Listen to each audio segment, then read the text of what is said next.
Medical টেকনোলজিস্টরা মারা গেছে, অনেকের জেল জুলুমের তো হিসাব ছাড়া।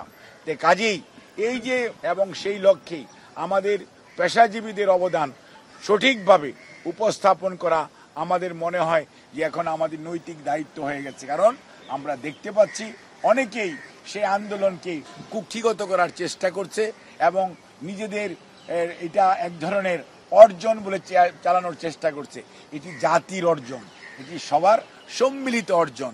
সেটি যাতে ওই দিনের আলোচ্য বিষয় হবে এবং সেই দিন ওটা আমরা ইনশাআল্লাহ যাতে সবার জাতির সামনে তুলে ধরতে পারি, যেটি আমাদের সামগ্রিক ঐক্যবদ্ধ অর্জন। সেই লক্ষ্যে 21শে জুলাই পেশাজীবী সমাবেশ। ধন্যবাদ।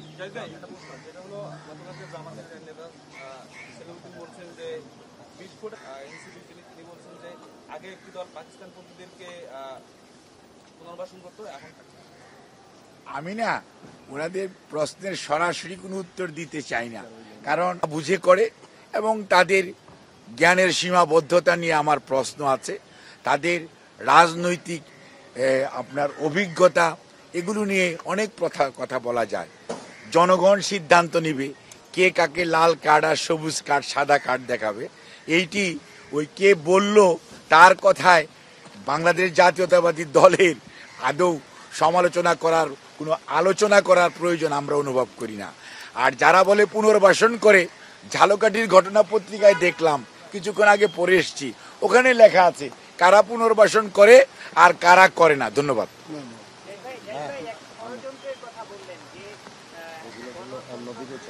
আজকে এটা তো স্পষ্ট,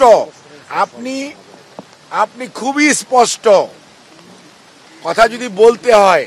গতকালকে বাংলাদেশ জাতীয়তাবাদী দলের পক্ষ থেকে স্থায়ী কমিটির সকল সদস্যের উপস্থিতিতে মাননীয় মহাসচিব সুস্পষ্ট ভাষায় লিখিতভাবে বলেছেন, ঘটনা দুর্ঘটনা হোক, অন্যায় অন্যায়, কোনো অন্যায়কে ছোট, কোনো অন্যায়কে বড় করে দেখার যে প্রবণতা, কোনো অন্যায়কে কোনো একটি কর্নার থেকে কোনো একটি দলের উপর চাপিয়ে দেওয়ার চেষ্টা করা, এটিকে রাজনীতিকরণ ঠিক না।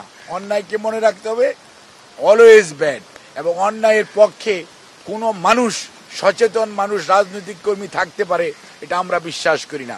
কাজেই আজকে যেভাবে কাউকে আমাদের দলের ভারপ্রাপ্ত চেয়ারম্যান সম্পর্কে যে সমস্ত কথা কতিপয় লোক বলেছেন, আমরা বলতে চাই, আমরা শহীদ জিয়ার আদর্শের সৈনিক, খালেদা জিয়ার সৈনিক, তারেক রহমানের নেতৃত্বে আজকে বাংলাদেশের মানুষ গণতন্ত্রের জন্য উন্মুখ হয়ে আছে, ঐক্যবদ্ধ আছে। আমরা কোনো ষড়যন্ত্রে পা দিতে চাই না, কোনো প্রতি উত্তর দিতে চাই না। আমরা শুধু বন্ধুদেরকে বলতে চাই, ধৈর্য ধরুন, স্পেডকে স্পেড বলুন, ক্লাবস বলার চেষ্টা করবেন না, অন্যায়কে সমর্থন করবেন না, নিজেরটা সমর্থন করবেন, অন্যেরটার সময় কথা বলবেন।